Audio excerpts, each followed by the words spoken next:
am a believer. They don't understand that I am a believer. All my brothers Christian, brother, hallelujah. Brother, hallelujah. Brother, hallelujah. All my brothers Christian, brother, hallelujah. She wanna pray in Japan, I put the wood on her hands. She got the holy hands, just in God's plan.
How you doing this morning? Just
zeroed in on the That's interesting.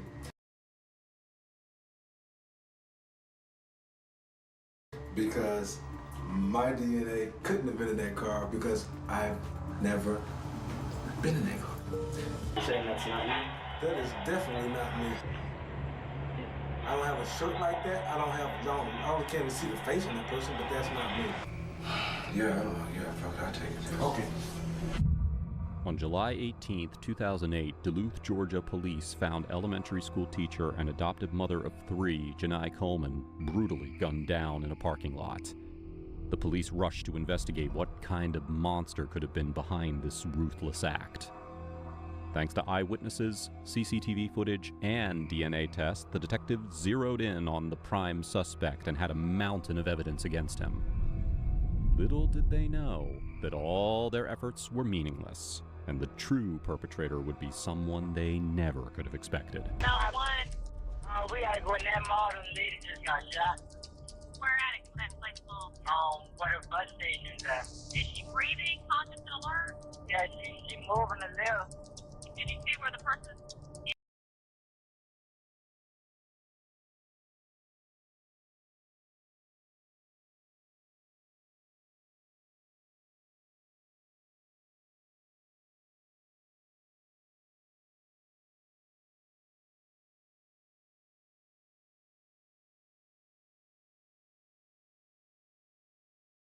Yes, that did it. Yeah, he was in a car, but he pulled off. Like, it was like a beige car. It was 9 p.m. on the 18th of July in Duluth, Georgia, and Janai Coleman was doing what she always did on Friday nights, waiting to pick up her daughter. She had parked her gold Dodge Stratus near Gwinnett Place Mall just outside Red Lobster, where her daughter was finishing her shift. This was her routine. Familiar, safe. But that night, something was off. As Janai sat in her car, a man emerged from a nearby gas station with a gun in hand. Before she could even process what was happening, he was at her window, ordering her to get out of the car. Janai had no chance to react. Before she could even have time to plead or fight back, she heard a gunshot. A single, deafening blast echoed through the lot. The bullet had torn its way through Janai's chest. But the attacker wasn't done. He dragged her from the car and tossed her onto the pavement like she meant nothing, before speeding away in her vehicle, leaving her in a pool of her own blood as she called out in pain for help. Some witnesses rushed to help Janai, while others called 911. When the paramedics arrived, they stabilized her, racing against time to save her life. But just 10 minutes into surgery, Janai succumbed to her injuries. The news shattered the Coleman family. Why would anyone want to kill her? A beloved mother, teacher, and friend who's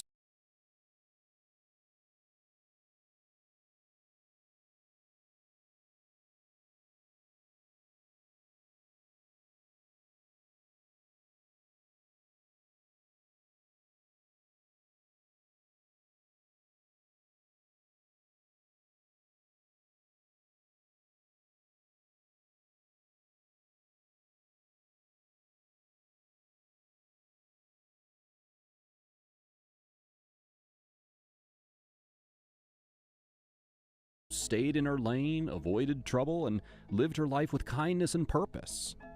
So the detectives had just one question. Was this really just a carjacking? The act felt personal, too violent and too bold, more like a crime of passion. But little did they know, the investigation was about to take a turn that no one saw coming. While detectives couldn't yet determine if this was a crime of passion or just a random carjacking, one thing was certain. They needed to find Janai's car. For nearly 24 hours, the search turned up nothing. But then, on the 19th of July, 2008, a call came in. Janai's gold Dodge Stratus had been found abandoned, sitting 30 miles away from the crime scene in Forest Park, Clayton County. The car was immediately towed to the crime lab, where forensic analysts began their meticulous examination. The inside of the vehicle looked untouched, nothing out of place, except for one thing. A cigarette butt was wedged under the driver's seat. Now that seemed insignificant at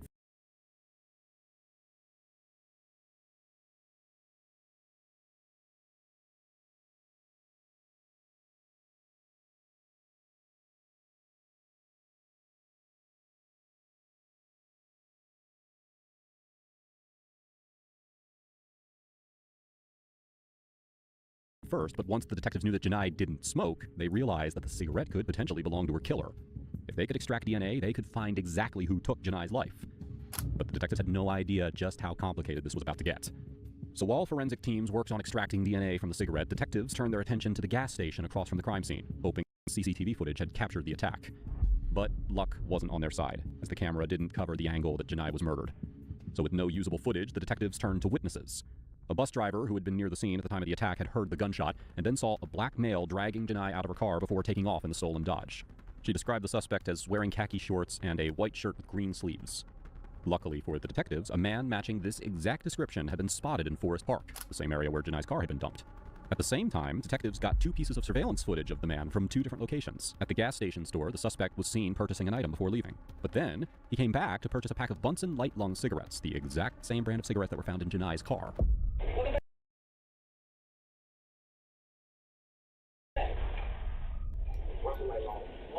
Surveillance footage confirmed his movements, tracking him as he abandoned Janai's Dodge in Forest Park. So at this point, the detectives believed that they had everything they needed. They had a suspect, they had video evidence, and they had DNA from the cigarette. They were so close, yet so far from solving the case. When the forensic lab results came back, detectives were hit with a setback. The fingerprints found in Janai's car had no matches. The DNA from the cigarette, also no matches. Their prime suspect was still a ghost in the system. So with no name, no identity, and no criminal record to match, detectives had one last option: to turn to the public. So, detectives released the surveillance video of the man at the convenience store, hoping that someone would recognize him. By February of 2010, the case had long gone cold. But then, out of nowhere, a breakthrough. A notification from CODIS, the National DNA Database, popped up. The cigarette butt had finally found a match. The suspect had entered the system due to a recent drug conviction. The man was 50-year-old Donald Eugene Smith. He perfectly matched both the witnesses' descriptions and the surveillance footage. With a court order in place, detectives wasted no time, and on the 3rd of February 2010, nearly 2 years after Janai's murder, Donald Eugene Smith was arrested. But they were still far from justice for Janai, to say the least.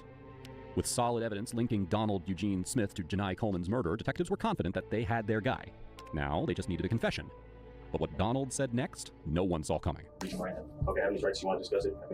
Yeah, I would like you to just explain to me why I'm here. Okay, really, it's about this vehicle, okay? I'm going to ask you questions. Have you ever seen this vehicle before or been in it? No, I have not. Have you ever met this woman before in your life? No, I haven't. Vehicle you said you've never seen before? And the woman you've never seen before? Yes. Okay, your DNA ended up in that car. That's interesting, because my DNA couldn't have been in that car because I've never been in that car. Though it is normal for suspects to deny involvement in a crime, there was something different about this one. The detectives had all the evidence facing Donald, and he just looked them in the face and said no. Donald was adamant of his innocence, and the detectives definitely didn't like that. The issue we're up against. You know, I was hoping you say, yeah, I saw her, I worked with her, we hung out for a minute, and that was it, but I left. When I left, she was very much alive. Well, something like that, we can somewhat explain away. But when you say you'd never even seen her before, how the hell is DNA get in the car if he didn't even know her? No, I don't know her. Never seen her. Sensing that Donald was being deceptive, the detectives played the surveillance video they had of him. But this only boosted his confidence. I have a picture, basically on a computer. I want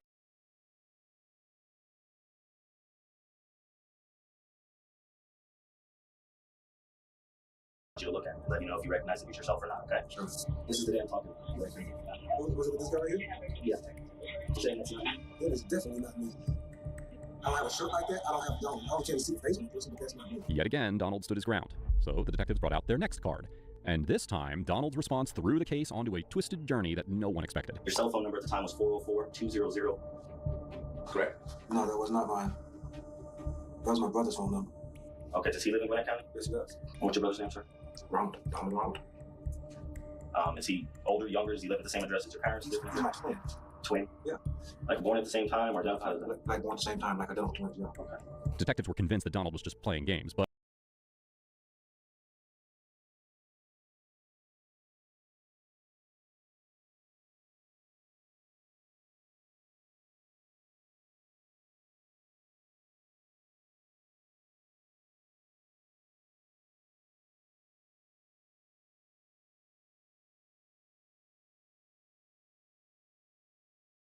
if this was a game, it was a very expensive one. DNA is split between two twins. Essentially, they share DNA. I don't twins. I've never been in that car. From here to Detective Cruz, how would your DNA get in that young lady's car? I've never don't know the young lady, never seen her. They would have to be somebody who shares my DNA. Obviously. Conclusion I'm jumping to what you're saying. If it's somebody shared DNA, then it will have to be either you or your brother. Obviously. What's phone? What color's his phone? Yo, hold on. I'm not going to implicate nobody else in no crime. You're not implicating. I'm just asking you what color's your brother's phone. Do you know where he's staying? Yeah, as a matter of fact, I do. Where is that, sir? I don't know. Because now I guess he's going to be the suspect. No, I need to talk to him. If your brother did something that stupid, you need to go ahead and just educate yourself on the whole situation. You're right. I don't think I need counseling on that. This is a difficult moment. I understand. Previously that you would do a polygraph. Do you want to just do that? No, but I want to know. Now, when I refuse this test, you going to go ahead and book me and take me where you're going to take me to? Right now, you are charged. You are under arrest. I'll tell you what, I just want to give you some time. You want some fresh water? Donald indeed had a twin brother. But were the two accomplices? Or was Donald trying to throw his brother under the bus? Or is he telling the complete truth? Hoping to find out, the detectives ran a polygraph test, and Donald failed woefully. Now, obviously, when we show you the video before, obviously you said it wasn't you. You had mentioned to me that you felt strongly it was your brother. Yeah, that's my point. Now, and I'm taking this polygraph. I had no reservations about taking that whatsoever. The lady says that I showed session when she was asking me the questions. The only thing I kept seeing was my brother doing something like that. It's devastating, actually. Is there anyone that we know, mother and father, was to see that same video? Anybody? No. We know there was no. And not only by demeanor, but certainly by dress. The detectives played the CCTV footage for Donald's sister, mom, and dad, asking them to identify which of the twins was in the footage. And they said it was indeed Ronald in the footage. Additionally, on a smoke break from the interrogation, Donald hand-rolled his cigarettes, something entirely different from the brand found in Janai's car. So now the detectives were confused because Ronald had no criminal history, so everything pointed to Donald. Ronald was called in for an interview, which he refused, and then he began to dodge the police. They eventually found him hiding in his parents' home. The detectives had focused all of their efforts on Donald, but now, for the first time, Ronald became their new focus. On the 5th of February,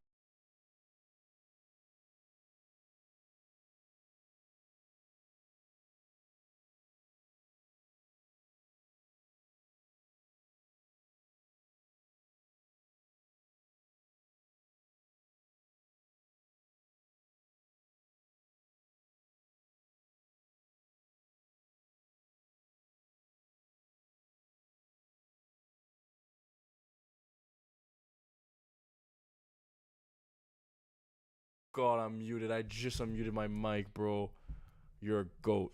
You're a goat, Patty. Let me re-explain that. So, beginning of the thing. Guy gets blicked right in the head. Girl gets blicked right in the head by this guy right here. This is our suspect. This is the guy that committed the crime. Boom. Blicked in the head. Pow. Right next to her car. He steals her car, dumps her car somewhere else. The woman was picking up her daughter. She gets blicked, dragged out onto the floor on the parking lot, just left there to die. And so they don't find anything for 2 years. They don't hit anything. And then they hit this guy's twin, which is this guy. And not only by demeanor. That's the CCTV footage. the detectives played the CCTV footage for Donald's sister, mom, and dad, asking them to identify which of the twins was in the footage. And they said it was indeed Ronald in the footage. Additionally, on a smoke break from the cops thought it was this guy, but it was his twin. interrogation, Donald hand-rolled his cigarettes, something entirely different from the brand found in Janai's car. So now the detectives were confused because Ronald had no criminal history, so everything pointed to Donald. Ronald was called in for an interview, which he refused, and then he began to dodge the police. They eventually found him hiding in his parents' home. The detectives had focused all of their efforts on Donald, but now, for the first time, Ronald became their new focus. On the 5th of February 2010, Ronald was arrested and brought in for interrogation. We're in a detention type situation, okay? Can you, whatever you're gonna say, can you put it on hold for just a little while? Why that? Just can you? You say I'm gonna be here for hours. Just put it on hold for a little while. I think you need to draw some blood or something. You want him to draw the blood first? Just. Well, you tell me what you want to do. I mean, I want to talk to you, but before I can talk to you, I got to read you. I got to read you your rights. Well, you don't have to arrest me right now. What do you mean I don't have to? Well, What do you mean, Ronald? Explain to me. I mean, I have to get this done. This is just a formality, and then we'll be just talking. That's fine. If you tell me come back in a little while, I'll come back in a little while. But I have to do this by law. I have to. well, you wasn't by law when you was. We're sitting down talking, and we're having a smoke. I have to advise you of your rights. The fingerprints have come back, okay, and the fingerprints are a match. So for us to discuss the matters of the fingerprints and the other things, I have to advise you of your rights. Okay? You have the right to remain silent. I'm just gonna watch it right now. Okay. All right. I'll leave you with your thoughts, and then I'll come back and you let me know. But you do understand what I've just read to you, right? I understand. Okay, perfect. Okay, one other thing. So then my brother can be released. The truth, though, was that the detectives couldn't release Donald until they were absolutely certain that neither of the brothers was playing games. Okay. Okay. I'll get a different phone for you to use. Unless you want to use yours. I mean, it's your minutes. It's up to you. I might as well buy him up. Okay, I'll get it for you. Sit back. Hey, a whole lot has happened. They'll be letting down go as soon as possible. All right, well, I ain't going away no time soon. I was trying to get him to at least let down go tonight, but it just can't happen quite that fast because it actually made a warrant out for him. So there's going to have to be a process where the district attorney has to get up with the judge. It's not like they can just automatically just release him. But he's trying to do it before Monday. He's trying to do it. He said he's going to try to do it tonight, but I don't know how it's going to work out. But what? Yeah. That's crazy. Warrant, the charges. That's because No.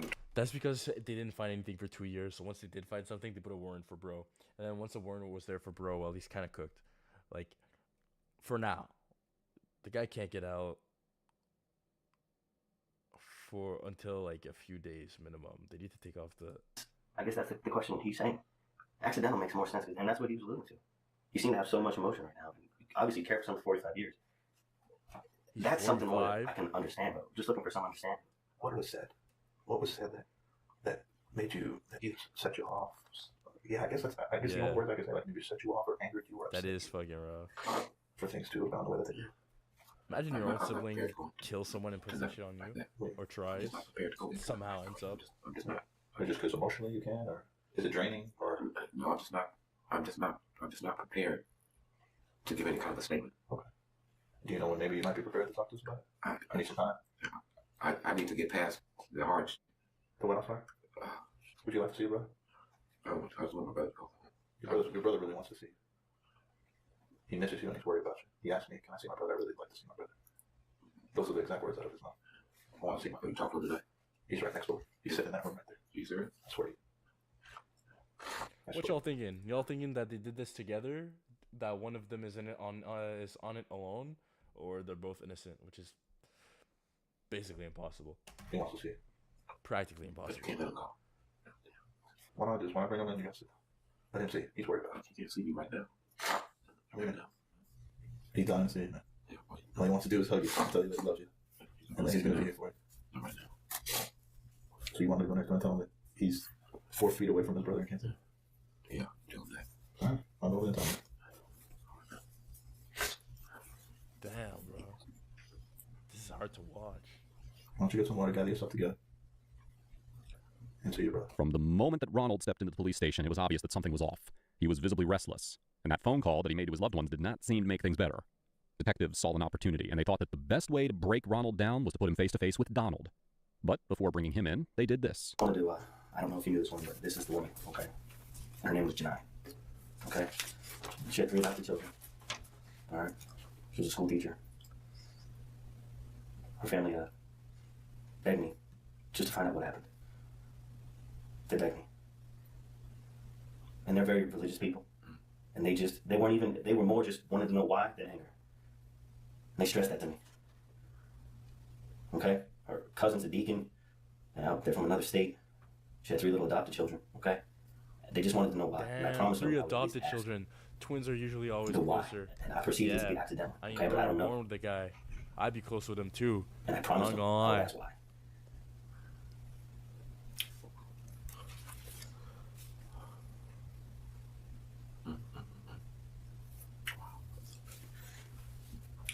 I told him I thought it was an accident. I'll be honest with you. I mean, am I right and accidental? I can't swear. I just can't say it right now. Okay. Will you let me know, okay? Please? Because I made them promise I would try to just know why. They don't even care about anything else, but just understand what happened and why. Okay? If you need This looks interesting because I'm also wondering why. Why did he kill her just to drop her car? It wasn't an expensive car. She wasn't necessarily rich. She had 3 adopted kids.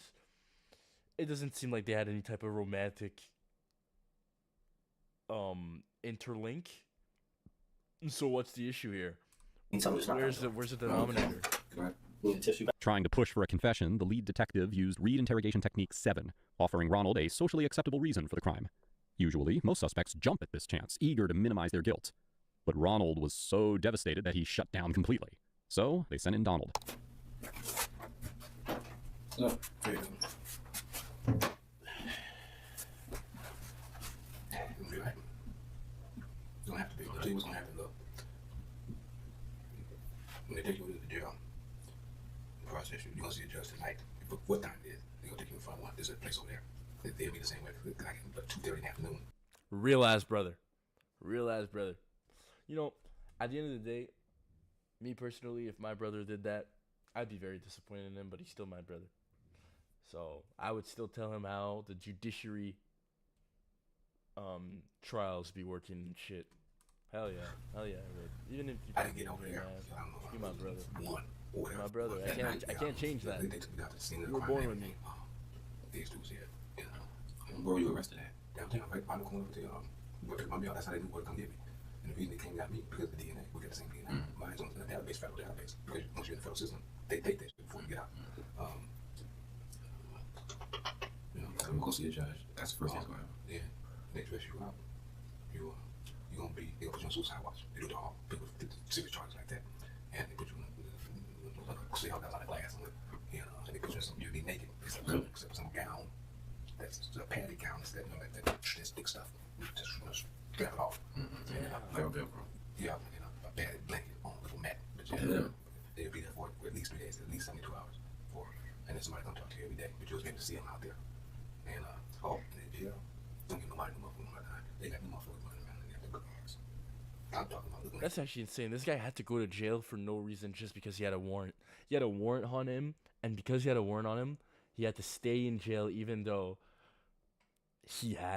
there was no proof of him. Well, there was proof of him committing a crime, but there was no assertity of him committing a crime. And that's still fucked up because he's still just a suspect. They got so much shit on them. I mean, unbelievable. And also, all of them got them to take the guns. And there's clearly another suspect that's clearly discomfortable, uncomfortable Pretty and much. I want you to go tonight. restless. It's a process that got to be go through or something. But, I mean, because they're gonna let you go. No, I know that. But I was trying to get to do it like now. You know, that's now. But it's something about once you was already a warrant was sworn out, and now they have to go through do the complete disagreement. So I said, so that mean to Monday? No, I don't know. And he said, wait, no, he said, it could happen tomorrow. He said it's a process. It depends on the people. Like, But their plan didn't work. The twins refused to talk about important details. And when it became clear that they weren't getting anywhere, the detectives separated them again. Difficult for you. I know there's a lot of things that are going through your mind and things that are processing. I understand that. However, this is our only opportunity to get what happened out there out and in a way that people can understand. This is it. After we conclude here in the next few minutes, you'll be taken over to the county jail. And the next time that you see Detective Cruz will be in a preliminary hearing. It'll be a different setting. He will present everything that he has on the case, which is overwhelming. I mean, video, the DNA, More video. the prints, the phone records, the video on the other end where you're seen getting out of the car. The phone Wearing the records. same exact clothes. Wait, the phone records. I don't remember there being phone records. Phone records where? Oh, phone records of his own number. Yeah. Clothing you wear at the Quick Trip, the same clothing that the witnesses saw you at the bus stop. I mean, it's overwhelming. I can't put it any other way. That's why I stress to you the importance of why. People are going to ask. 12 jurors are going to say, okay, wait a second. Why did this happen? And they're going to look at us and we're going to explain. We sat with them. We gave them the opportunity. This is what happened. Some things went wrong. I don't know if some insults were thrown out there. I don't know. You haven't been, the interaction I have with you, what happened out there just doesn't match up to you, but obviously something went wrong. Something went wrong. I'd like to know. Detective Cruz, I don't know the family would the family's not even mad at you. Do you know that? The only thing the family look at stuff like this is closure. You know, this whole time they're in this realm of why did this happen? Why is this going on? They're not mad at you. They just want to know why she had to go away. That's simply why they want to know. I can't begin. I don't know. I wasn't there. I have no idea what things set you off that day that ended up with you in Forest Park, her here, and her not with her family anymore. Though that's what we're looking at when this is all said and done. She's not here. She had a bunch of children. She had 3 adopted children that she had. She was a church-going lady. She was sitting there waiting on her, I believe her daughter that worked at Longhorns, I believe. Red Lobster. I'm sorry, Red Lobster. That's all she was doing, just waiting, minding her own business. And for some reason, her world and your world connected. The reasons why, I don't know. Do I want to know? I think everybody would like to know. It's important. I don't think you're a cold, calculated murderer. I don't believe that. It But doesn't get that vibe. something, either she said, you guys had a disagreement, something went wrong at that car, and she's no longer here anymore. And all we're looking to do is essentially find out why. That's it. When it all boils down to it, that's all we want to know. Deadass what happened. Deadass what happened. I'm gonna just give my theory. I'm just getting my theory. I'm gonna put it out there. So I'm thinking I'm thinking, because he said the family's super religious. I'm thinking he was talking to her, right? Because he talked about how she had 3 adopted kids, but not how she was married or anything. So he was talking to her. And I'm thinking this guy right here thought he could get a little freaky, but our religious girl, you know, she was talking about her purity. You know, she has to keep herself pure, wait for the right man type shit. And he didn't like that, so then he blicked her in the head. Okay, that'd be pretty shitty. And I want to say something. I want to say something. I doubt it's that. Smoke on a cigarette. Okay. And We'll come back and talk. Fair enough, Ron. You've been good. The Prince, shit, my fault, bro. The Prince were on the cigarette bud. Because he smoked a cigarette in the car and he like dropped the bud under the car seat. So cooked. Ronald had gone to the bathroom to smoke a cigarette, but the detective who followed him could not believe his eyes. Ronald had lit up the exact same brand of cigarette that was found at the crime scene. So back in the interrogation room, the detectives changed tactics, and they shifted their seating, sitting in front of the camera rather than having Ronald stay there, assuming that if he didn't feel that the camera was on his face, he might let something slip. And they were right. And why? It was an accident. A straight accident. It was a hair trigger. Whew.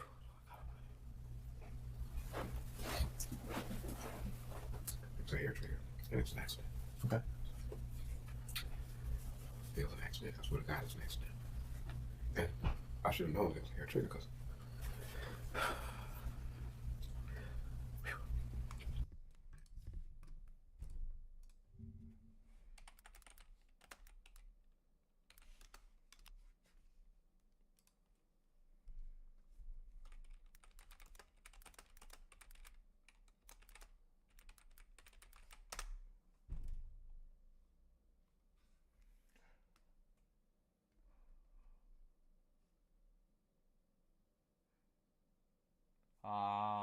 okay. I get it. That makes sense. Because I had accidentally shot. Who's making these terms, bro? Who's making these terms? I had accidentally shot it that morning on accident. And I said I would take a car. Okay. Something I'd done before when I was way younger. Like, Right. but always in my mind, it was just the gun, this was something. I missed the part. I said I would take a car. Something I'd done before when I was way younger. Like, Right. but always in my mind, it was just the gun, this was something. So there wouldn't be much resistance. But it was an accident. I was in the hotel room that morning. And the gun went off. I had it in my hand and it hit there. But I barely touched it. And the same thing happened later that day. There. When I got out, I noticed the police officer, at least he was dressed like a police officer. I guess he was like doing extra night duty or something. I mean, just What line? extra job. What line again? Right. And I didn't see him at first when I parked the car. So then I kind of walked towards him because I wasn't sure if it was also a police or not. So I walked towards him like I was looking for something. And then I was on the phone. And oh, yeah. I was on the phone. And I tried to play it off like I was looking for something. That's why I started yelling at the phone. Okay. And I went back to the car. And I saw him coming up, walking up to the car, and I took off. And I seen him on the radio in the mirror. And so I knew I couldn't get too far. So I left out that parking lot, went down the street, parked in another parking lot, and got up. I went to the hotel, but it was, I didn't mean to shoot it. It was a hair trigger. And I didn't drag her out of the car. It wasn't like that. Okay. The gun went off, she said, "You shot me."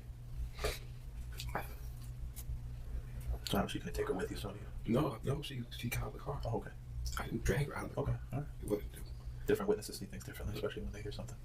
I did not drag a woman out of the car, period. I wouldn't care what anyone say. I did not do that. Right. I didn't mean for the gun to go off in the first place. You're just trying to get a car. She got out of the car. And she said help. And I was getting in the car. And she said help again. Only lighter this time. And I drove off. Panicked, right? I'm just trying to get out of there, I would imagine. I just wanted to get out of there. That's reasonable. The woman didn't deserve this. I had no intention on doing that. It went off. Shocked the shit out of me. Because it wasn't drastic. And the only way I would really hurt somebody is if someone was trying to hurt me. Ronald admitted that he had seen the perfect carjacking victim. A woman, alone, at night, with no one to protect her. He approached Janai Coleman, threatened her with his .357 Magnum, and demanded her car. But then, he claimed, the gun quote-unquote accidentally went off because of its hairpin trigger. But the detectives didn't buy that for a second. Ultimately, the police released Donald, and Ronald was charged with the murder of Janai Coleman. When Ronald Smith took the stand in court, what happened next stunned everyone. His story did a 180, or hell, maybe even a complete 360 back to where we started. Ronald claimed that it wasn't him who murdered Janai Coleman, but rather his twin brother, Donald. According to Ronald, he had nothing to do with the crime. He was simply helping Donald clean up the mess after Donald murdered Janai and stole her car. But there was one major problem. The jury wasn't buying his story. The evidence told a different story, up until the way in which he made his confession. Ultimately, Ronald Smith was found guilty of the murder of Janai Coleman. He was sentenced to life in prison, plus an additional 25 years. That additional 25 years was trying to get his brother. That's why they gave him that. He deserved that. Hell no.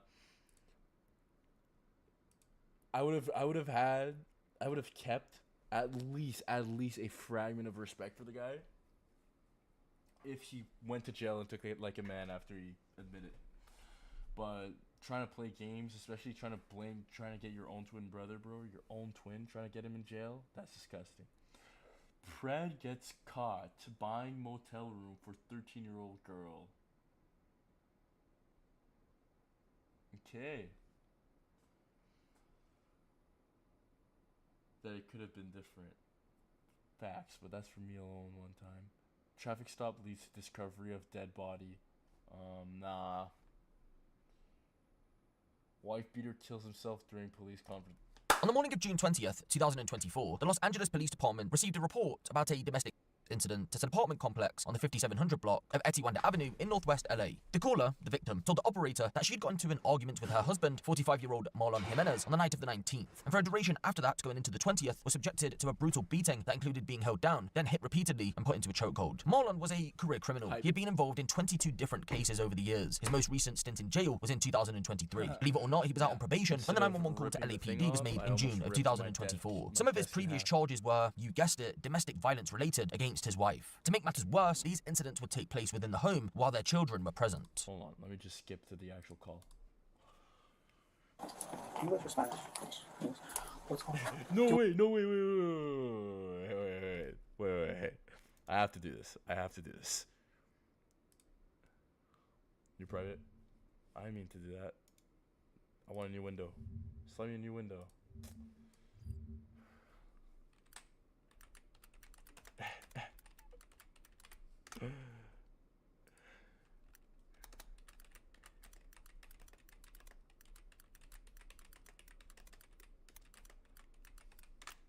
Y'all ready?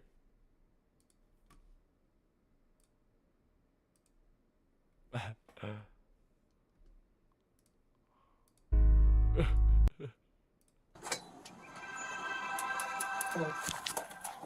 English or Spanish?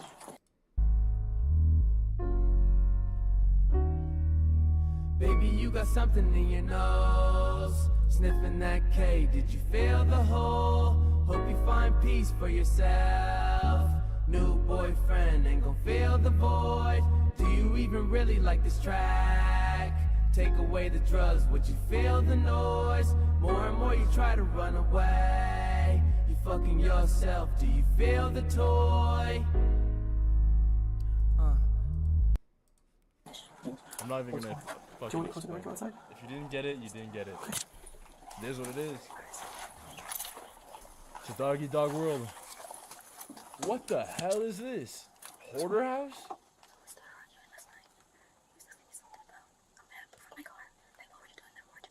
Which bag?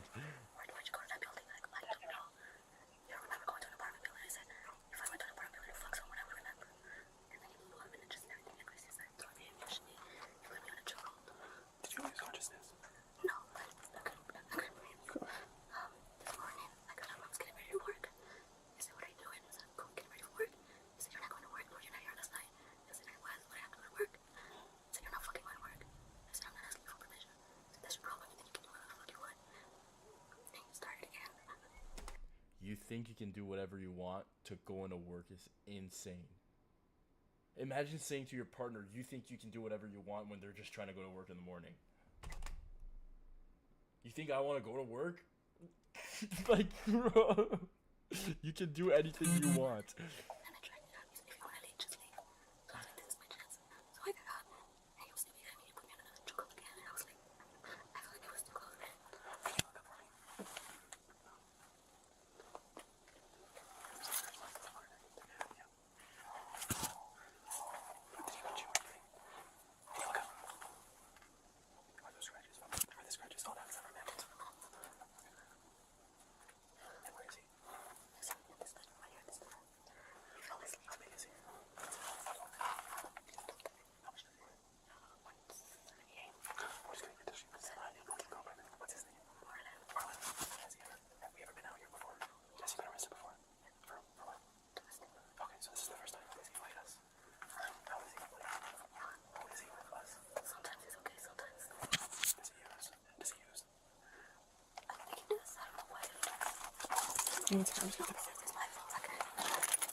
Okay, let's see.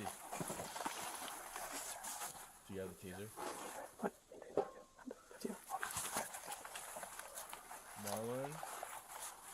Marlon, it's the police. Marlon. Go outside the police department. Go ahead and stand up for me. You stand up? Face that wall for me. Whatever. Here, come over here. Yeah, come on up, step up. You're good. Okay. Yeah. All right. What's going to happen, okay? So you're going to detain. Okay, hold on. Well, we're going to explain everything. One second. Hold on. So why are you detaining me? Because we're told that there's domestic violence. There isn't. Detained right now. There isn't. It's for an investigation. Okay, but there isn't. No, listen. No, you're not talking. We're going to put you in cuffs. We're going to finish our investigation. Everything pans out. You'll be released and we'll be out of your hair. But for our safety and for yours, we're going to put you in cuffs. We're going to do our investigation. And that's it. All right, so okay? Put on my shoes. We don't have to go outside. We can just hang out in here. All right, so we'll get you your shoes. Right, so let me exercise my rights and don't break my rights. Okay? Because I'm calm. Yeah, we're not saying you're not. We're just telling you. We're just explaining to you what we're going to do. And that's just what's going to happen. Okay? Okay. All right? I don't need to be in cuffs. It's one incident, right? It's still the same incident because I'm still being attacked and harassed and intimidated in my own home. So by that person right there, and I don't need you guys to assist her in doing so. Okay. She's right now. This is domestic violence to me in my home. What happened last? What she's doing, manipulating the situation, lying to you, right? You guys coming at me with a predetermined fucking notion or whatever. When I'm telling you that I'm requesting a supervisor so that I know how it is that I can exercise my rights. On fucking, this is what's going on, right? Yeah. Be a motherfucking sergeant right now and go in there and ask her, did you fucking strike the man with the motherfucking dinner plate with no fucking aggression? And I want her to go to jail or pay. Fuck, man. I'm gonna ask her. I'm telling you right now, it's on video. And I want her to pay for it, just like I'm paying for some shit I didn't even do right now. Why are you so adamant about me paying for something I didn't even fucking do when she's gonna tell you she did something and you don't want to fucking make her pay for it? What she did do. We need you to turn around and put your hands behind your back. I'm asking you a question, man. No, listen, you guys are gonna create abusive motherfuckers versus accountability. 100 abusers versus a fucking accountability. Look, you guys are gonna create. You're done talking. You guys are gonna create a situation, man. We're done. We're done talking. Oh, yeah. Marlon would spend over an hour rambling to police about how he was being. Yo, bro.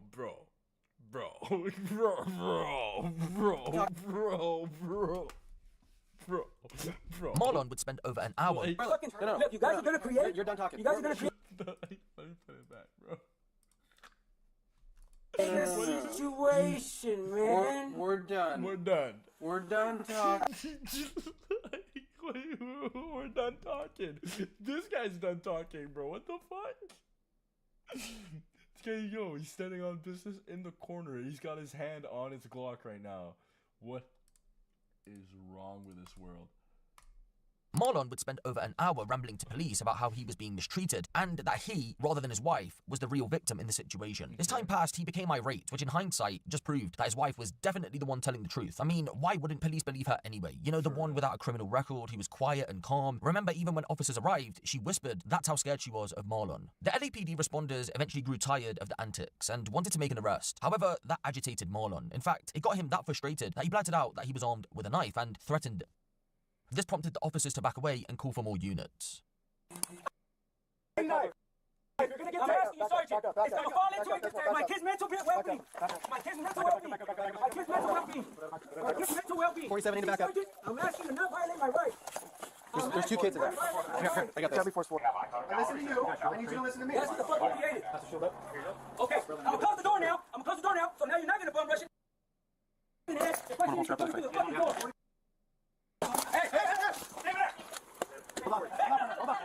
Shit, bro. This turned into a Rainbow Six Siege game way too quick, bro. I got way too. Alright, let's get those kids. Let's get the kids out of the room. I'm gonna close the door now. So now you're not gonna bum rush it. Yeah, and you're not gonna bomb rush it. Bomb rush it. Bomb rush it. Bomb rush it. Bomb rush. Hold on. Back up.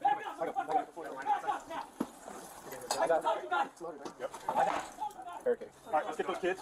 Let's get the kids out of the room. They're in the next room. Alright, go on through. He's going to be barricaded in that room. What I want people doing is covering that door with less lethal, and I want the kids to get out of the room. Utilize the shield as cover. Hold on. Are you there? I got you covered. Go get the girls. Door's locked. Kick it. Get the girl. We want you to be calm, sir. Calm down in there. This guy's crashing out in there, bro. He's cooking up like an oven. Stay where you are. Don't move. Make room. Go. Go. All the way out. That's it. Alright, got you back. Can you go be with them? Let's redeploy back over here, guys. Marlon, come out with your hands up. We want to help you out.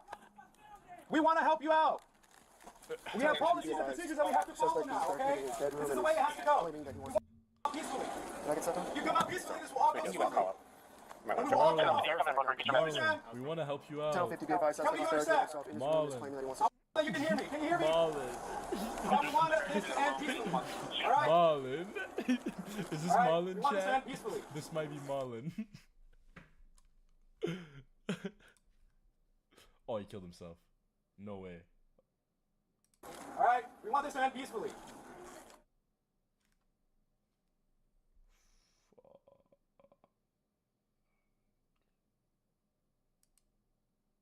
They notified SWAT.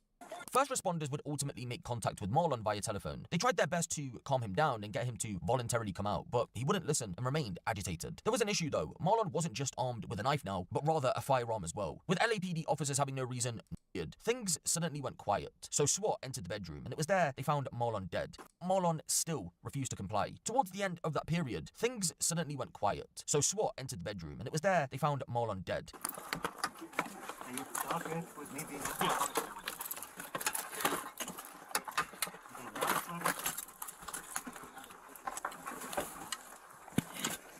Yeah, but there's one thing I'm not understanding. SWAT negotiated not to believe him dead. When they heard a gunshot, I'm so confused. The ghost of the goon. Body cam, man found dead after masturbating in public. What do you mean body cam? Like someone posted something on Twitter, which caused him to react this way. His brother was calling him on the phone at 4 p.m. and saying, "Pull up, I love you." Wife sends him the GPS of where he was. He comes and sees us. So what is this video about? Like, what are they saying to him? I don't know. It's basically. Do you think that caused him to react? Or? I don't know. She said he'd been acting funny for 2 days. This was just posted 6 hours ago. Can I see that post you're talking about? Yeah. So I could go show him, please? My brother-in-law found out where it was. They were talking to the manager that's there now, and they confirmed the lady that was in the reflection of the car is another manager that works there. Okay. And this is the address. On January 11th, 2025, 27-year-old Nautica Malone traveled to the Bikini Beans coffee shop The Goose of the Goon in Tempe, Arizona. And what happened when he arrived would quite literally go viral. The establishment, just like the name suggests, sees the baristas wear a bikini while serving customers. According to founders Regina and Benjamin Lyles, they wanted to create a unique concept that would separate them from competitors in the area, and it most certainly did. But sadly, in recent years, the concept has attracted some unsavory characters. In early 2023, 24-year-old Raul Mena went to the Goodyear branch and ordered a coffee. As one of the employees was about to take a payment from him in the form of a $20 bill, she noticed that he'd been sitting there with his genitalia exposed. He then quickly fled from the scene. Police eventually caught up with him, and he was charged with indecent exposure. As of recording this video, I can't find any updates into that case. It's clear that the other branches were made aware about this situation because when Nautica arrived in January of 2025, employees were more prepared. Hi, how are you? Good. Have you been here before? Yeah. Sir, you need to leave. Unacceptable. Unacceptable. Call 911. According to the manager of the branch, Nautica was said to have arrived at the drive-thru and was then approached by an employee to take his order. That was when the employee saw him in his vehicle. This employee would then go on to inform the manager, who confronted him when it was time for him to pay for his order. After leaving the coffee shop, Nautica called his brother and confronted him when it was time for him to pay to take his order. That was when the employee saw him in his vehicle. This employee would then go on to inform the manager, who confronted him when it was time for him to pay for his order. After leaving the coffee shop, Nautica called his brother and asked him to meet up at a car park within the Goodyear area of Arizona. His brother recalled that Nautica didn't sound like his usual upbeat self. When his brother tried to reach back out to him to get a specific location, Nautica wouldn't reply, so he reached out to his wife instead, and she managed to find the spot. When his brother eventually arrived, he found Nautica dead in his car. 911, what's the location of your emergency? I'm at the Dispo. We're in the parking lot of 99th Avenue and 99th Avenue in McDowell. Wait, this all happened in one day? Yo, chat, I thought this happened over, like... I thought this guy killed himself, like, a while after it was posted. But... it's more like he killed himself because he knew the inevitable, bro. He knew it was gonna be posted. Where exactly are you? I'm in the parking lot. I just saw my brother in the parking lot. He's dead. He's shot in the head. I don't know what's going on. I'm in the parking lot. I just saw my brother in the parking lot. He's dead. He's shot in the head. I don't know what's going on. What's his he's dead. He's shot in the head. I just saw my brother in the parking lot. He's dead. He's shot in the head. I don't know. He's shot in the head. I don't know what's going on. Okay, where in the parking lot are you? I'm in front of, there's a beauty school. It's called the Studio Academy of Beauty. There's a Napa Auto Parts right here. Okay, are you in a car or are you on foot? I'm on foot right now. Well, I came in the car, but I'm on foot. Please, just somebody, please. I'm going to get you to the paramedics. Stay on the line. Do not hang up, okay? I'm going to get you some help. BD, do you have an address? Possible deceased. 9897 McDowell Road. Okay, do we know if they're inside of a Give me business? 1 second. I'm sending units. Give me 1 minute. Let me get people started. Okay. Caller, can you hear me? Yes. Okay, can you tell me what's going on? I've been trying to. I got a phone call from my brother about an hour ago. He told me, can I pull up? He said he loves me. I came to his house. He wasn't there. Me and his wife has been waiting on him. He said he was going to the dispo. His wife gave me the location to the dispo where he said that he's been sitting in the parking lot for over an hour. So she sent me the location. I came to pull up on his location, and he is sitting in the car with his car running. And he's shot in the head, and he has a gun in his head. Okay. Okay, understood. What kind of vehicle is he in, ma'am? Huh? What kind of vehicle is he in? He's in a Dodge Charger. Okay, understood. Oh my God! Okay. Ma'am, can you get the door? Are you able to open the door? Or are we able to apply? No. Do you think there's any chance of CPR? He's really caught.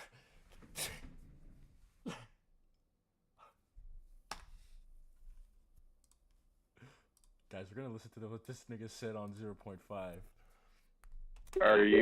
Ma'am, are you able to open the door? Or are we able to apply? No. Open the door. All right. Open the door. All right. What up? Can you open the door? No, I can't. The door is locked. Okay. That's fair. That's fair. You know, I can't hate on that. But do you think there's any chance of CPR? Do you think there's any chance of CPR? He was shot in the fucking dome, bro.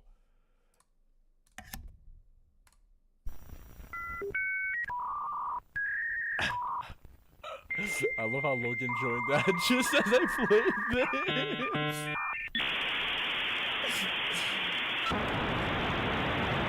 You can't give a nigga that was shot in the head CPR. That's the point. Fuck, bro. These dumbass cops. Can you give him CPR? No, bro. He's dead. Okay. Okay. PD will stage for you. What channel? Okay. This is Tolson. 911, what is the location of your emergency? 9897 West McDowell Road, Unit 705, Tolleson, Arizona. Okay, what's your emergency there? My brother-in-law just called me saying my husband is dead in the parking lot. This wife is a soldier. How did she just say that? Nothing. She took that, bro. She's handling this absolute tragedy. Like How long ago did he call you to tell you that? 2 minutes ago. 2 minutes ago. Okay, are you in that area? I'm driving over there right now. I'm about 5 minutes away. Does he work there? Or...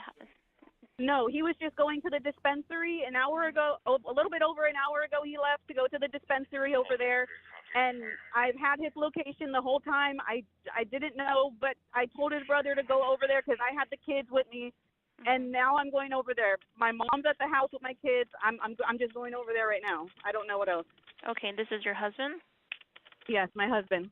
Okay, do you know what happened, or how did I don't know. I don't know what happened. I have no clue. Okay, so he might be at the dispensary? He is. My brother-in-law just said he found him dead in the parking lot. All right, we have units en route. If anything changes, we call. The wife is a soldier, but this woman right here that's with her is a dickhead. Because how come you're having to make her say that her husband is dead time and time again for you to fucking get it? Like, bro. Calls you back. Just let us. You can hear the woman become more and more restless as she says that her husband is dead more times.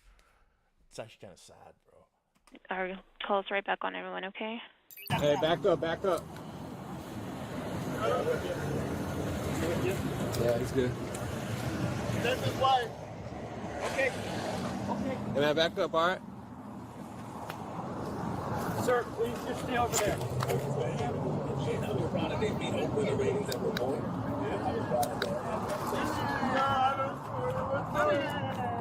Let me get close. 2 for 9. It looks like a self-inflicting gunshot wound.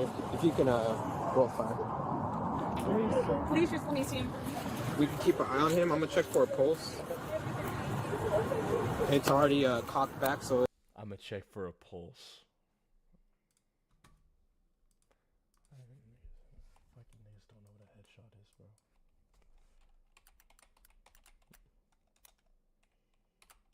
Headshot? Fuck off. Well, a headshot is in the dome, bro. Like headshot. What game? What game are we choosing? What game has super realistic headshots? I'm thinking.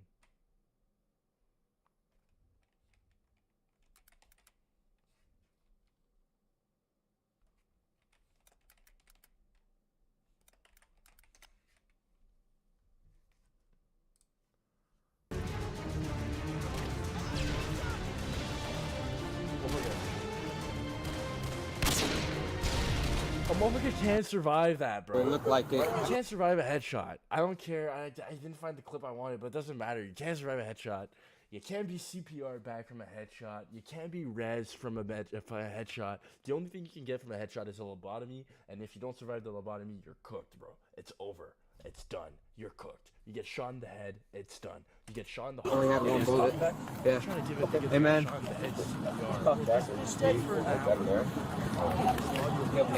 We got no pulse. Who got here first? Your brother? Yeah. I'm gonna speak to you over there real quick. We got fire coming right now.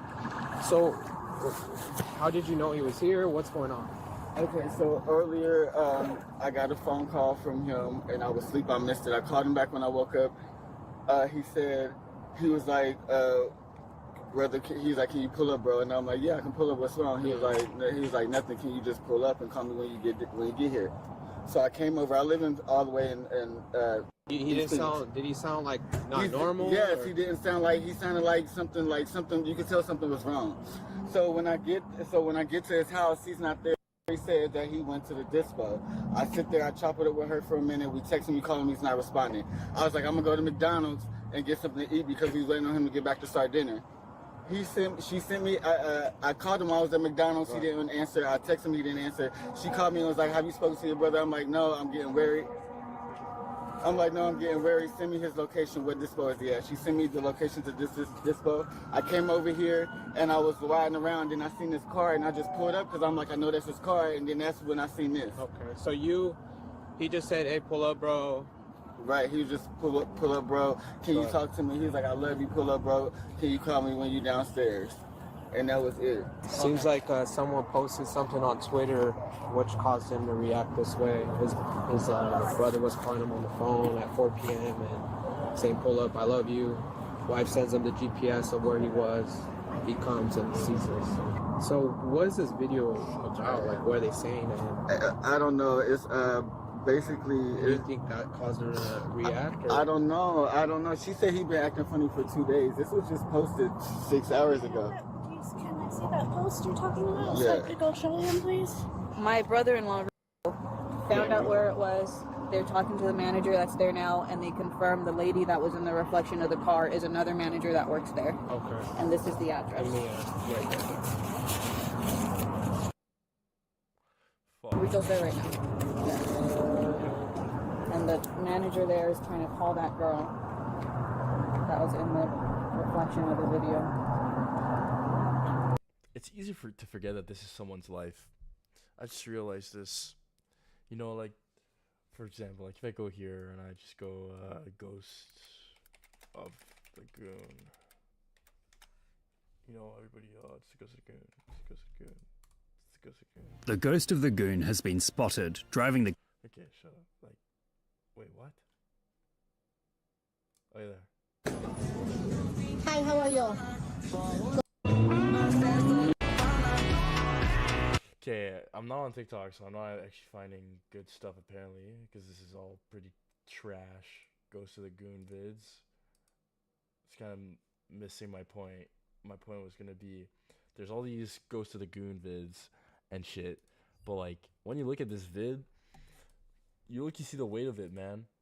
Like imagine that poor wife lost her husband that night.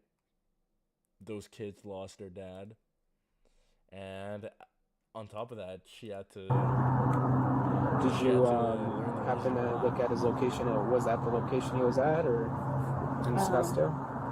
No, I've never found his location there. His location has been showing here. Okay, so 1420 North Scottsdale.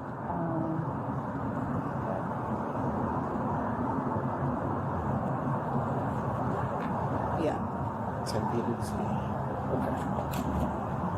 And he's trying to get the girl, like he's talking to the manager, he's trying to get to the girl. Yeah. The manager there, they showed him or her, I don't know, the video, and they told him, yeah, that's another manager that works here. Okay. It was a female? Yeah. Just before he ended things, Nautica sent a text message to his wife that read the following. I apologize, I love you, Queen. I made a mistake, and I don't think I'll be able to face you and the babies. I don't know why I drove through like that. My mental has been f***ed up. I'm not a monster. I apologize, and I love you forever. If I'm in critical condition, please pull the... To all my family and friends, I love you, and I'm sorry. I love my kids and family. Please forgive me. And that's pretty much where this case ends. A very sad situation. Yeah, bro. Bikini Beans fucking destroyed lives. Let that be known. Bikini Beans, the baddies at Bikini Beans were so bad that they destroyed marriages. Bikini Beans has destroyed marriages and killed lives. Situation overall. Employees traumatized, children without a father, and a young widow. Look, at the end of the day, as sad as it is, this is a very serious situation. You need to bear that in mind. No matter what the concept of the coffee shop is, it doesn't mean you can go there and commit a sexual-related crime. Spoiler alert, just because they're in bikinis doesn't mean you can strip down butt naked. There's been an ongoing debate about this whole situation online. Yes, even until today, people are still... I can't believe that it's a debate. Oh yeah, this woman was jerking off. It's pretty weird. Near death captured by GoPro camera competition. Seems pretty cool.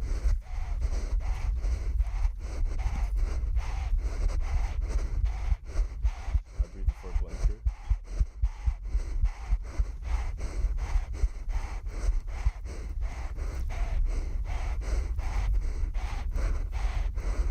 I breathe like that if I was about to make that jump too, bro.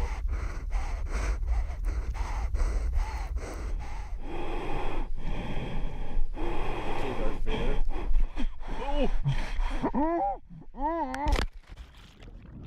Oh my goodness, he just made it.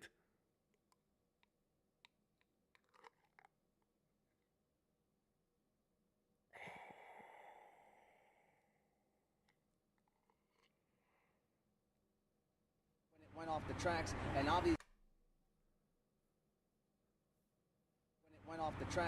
obviously it was a chaotic and confusing situation for Level 99 survival instinct. Finally, we have someone with level 99 survival instincts. Finally, bro. confusing situation for You see that? Confusing situation. Heard the noise. Instantly, first reaction, move out of where I am. Turns around as he's moving, realizes there's a car coming towards him, moves out of the way. And he chose the right decision too. He went against traffic, because if you go with traffic, the car's going to come towards you, and you're going to get hit. Level 99 survivability.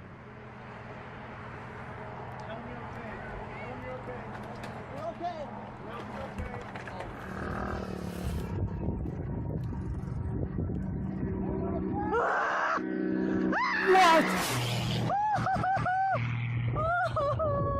Oh my god! That is insane, bro. That is insane. Oh. Someone else with level 99 survivability. Look at this.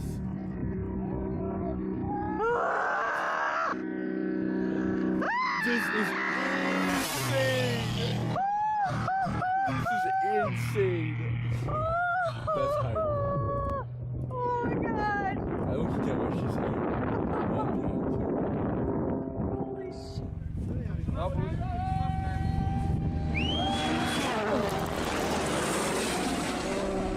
Перчатки не зажуй.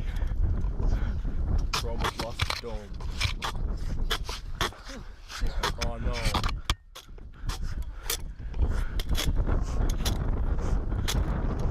The whole way you're gonna do that? Nah, bro. Seriously? Dude, might as well kill me.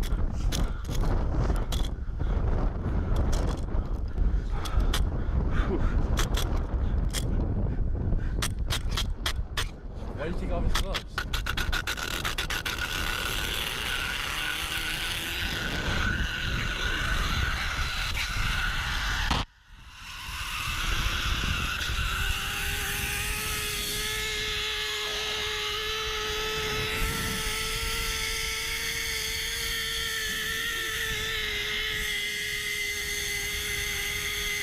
I don't know what's happening. It's stressing me out, bro.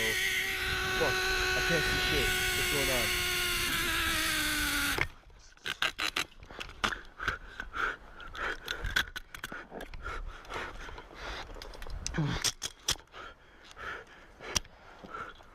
Bro, his hands.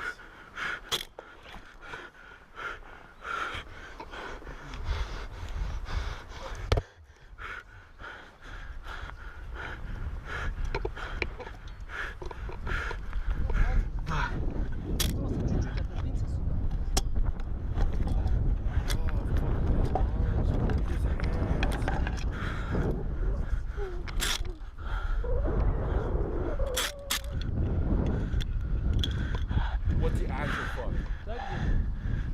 Dude, what is he doing? Dude. Еще? Еще.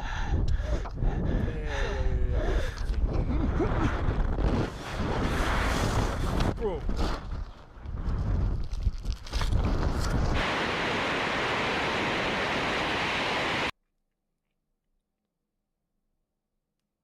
Guys, if you want to do that, just jump off a plane. Why did he need to go on the cord and risk his life for no reason just to jump off like that?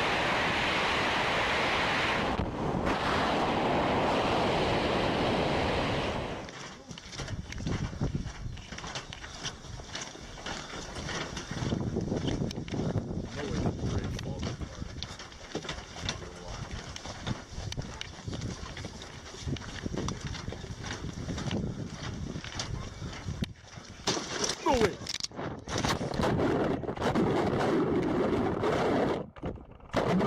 Oh, that is scary as hell.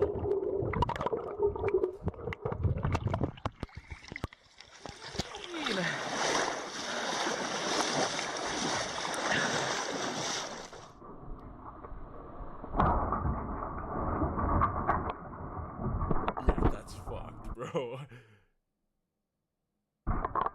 Wait, why did it pause it? To show that they're falling? Oh no, to show that bros, look, he caught airtime. Well, they all caught airtime, but you know what I mean.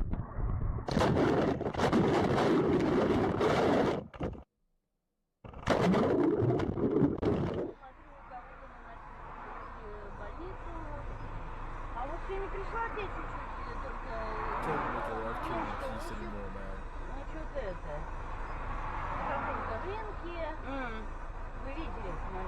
Yo, this intersection is super fucked. No way. Ой, блин, ой, блядь. Сашка! Сашка!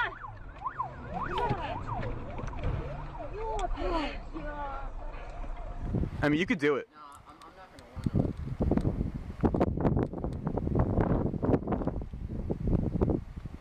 Oh, it's so. Whoa!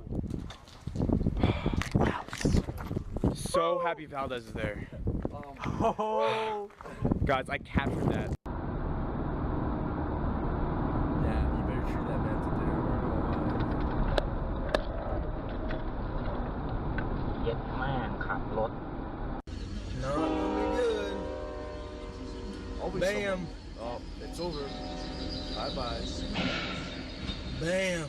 Holy smokes. It's all gonna be good. Bam.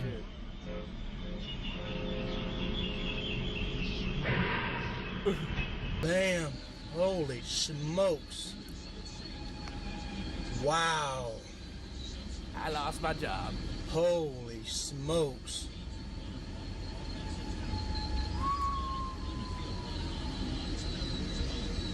Whoa.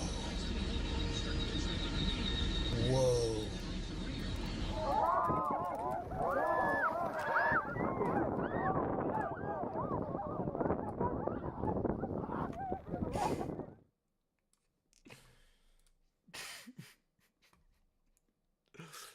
Jobs, bro, jobs.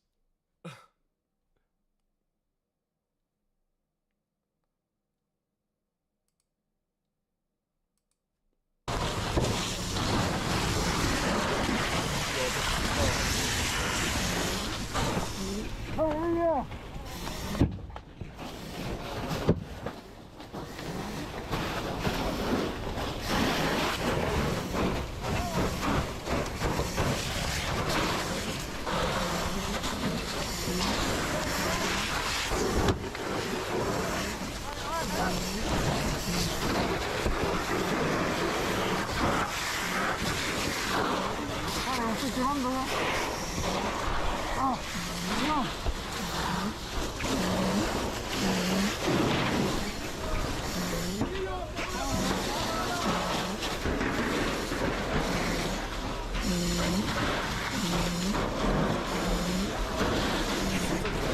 Careful with these because the pressure of the hose is like, it seems like there's a very high pressure on the hose, and in a burning building where everything's burning down and becoming fragile, if you're hitting everything with the hose, it just starts fucking breaking down, right? Like, look right here.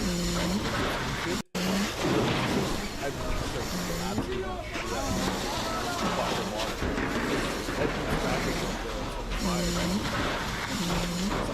You have to be smart with like where you're shooting, because you don't want to, like, let's say that you're in an apartment, you don't want the next floor on top of you to collapse on your head because you were shooting like an idiot.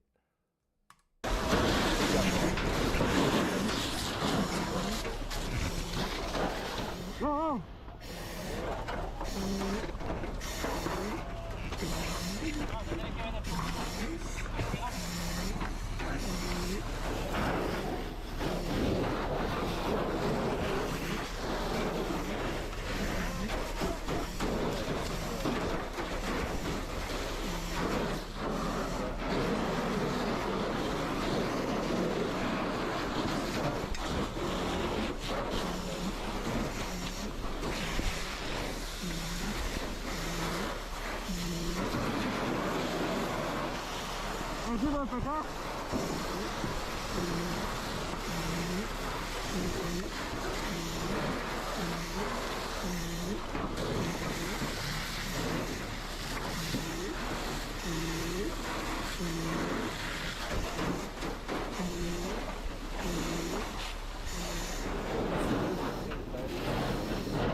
Imagine getting lost in a burning building.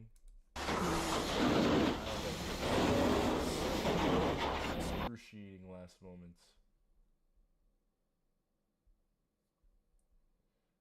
Now, me personally, I'm about to end stream because I'm a little tired. But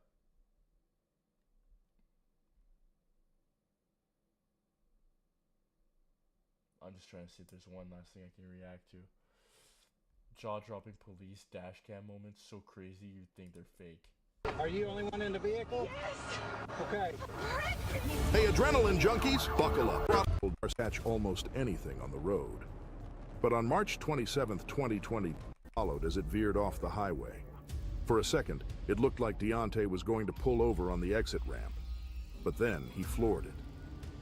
Behind the wheel, Deontay had 2 young women with him, something the officers might not have known at the time.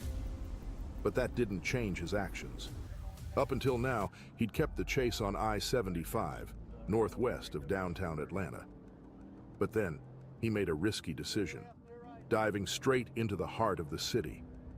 Flying through red lights and cutting across traffic with zero concern for anyone's safety, it was clear this chase needed to end, fast.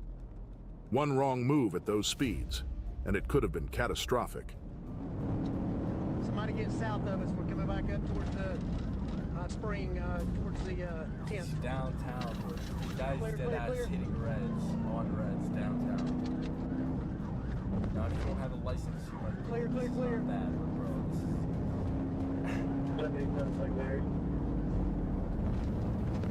Let's look at abysmal level of Clear left, clear right. That's just 4th red. 4 reds on one street. Is that 5 reds? That's 5 reds. I can see clear left. I can see clear right. From 6 reds. Finally, after a wild pursuit through the city streets, Deontay lost control and collided with multiple cars. When the dust settled and the sirens faded, the officers approached, ready to make the arrest. In a bizarre turn, Deontay and the troopers shared a few laughs about their cars. Even he had to admit, the GSP's Charger Hellcats were on a whole different level. He was slapped with a laundry list of charges, fleeing, reckless driving, and speeding. And with the damage done to several vehicles, it's still unclear who's footing the repair bill. One thing's for sure. Hopefully, everyone had good insurance. Because outrunning the law, that's a price no one wants to pay. Well, he's like in there. Get out of the car, bro. It's just some random girl, man. Leave her alone. I don't see why cops sometimes really gotta be so mean with some random person that just happened to be there. TikTok, dad who rapes his kids. With a father who adopted several foster kids, and he says as much as he's given to them, they've given a lot more back. They have definitely, and we're talking 9 boys. Tonight, an adoptive father of 9 boys is in jail, charged with horrific crimes. He is accused of abusing one of those boys who called into a podcast trying to get help.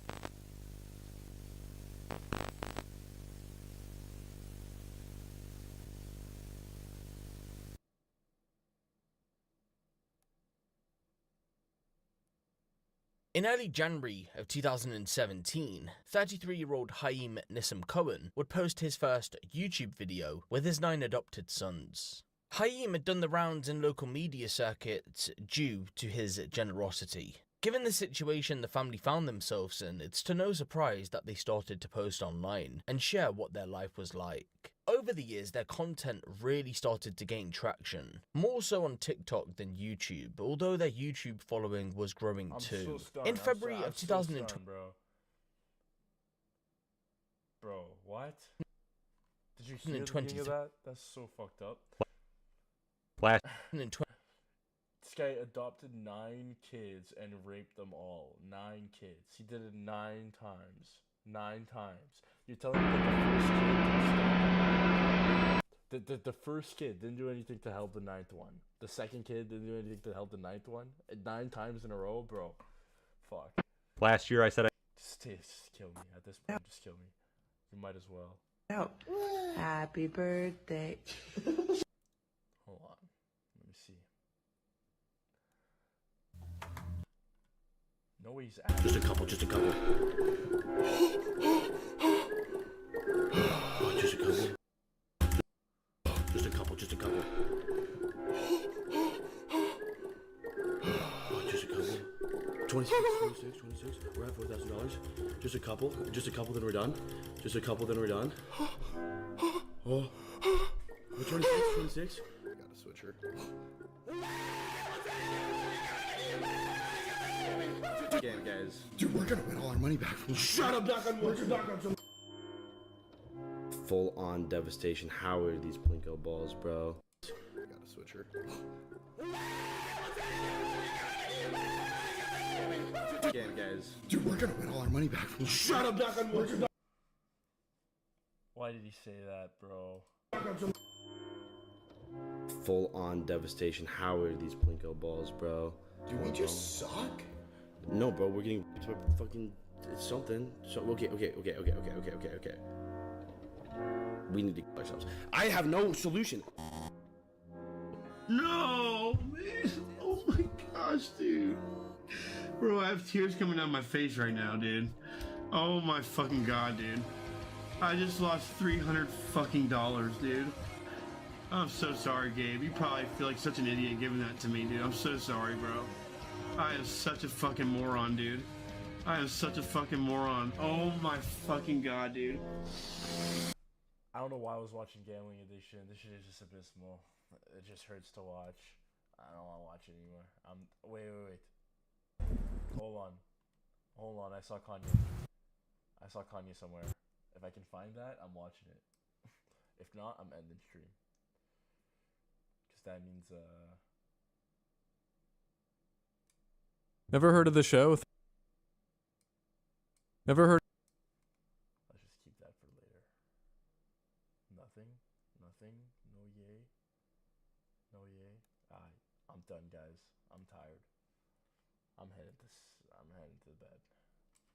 Thank you, though. Patty Olentern. Wait, does it say CA at the end? I think it says CA for Canada. Thanks for the follow, gang. I appreciate it. Thanks for the participation, too. I really appreciate that. I'm going to see you all in the next one. And I'm done for the night. Good night, guys.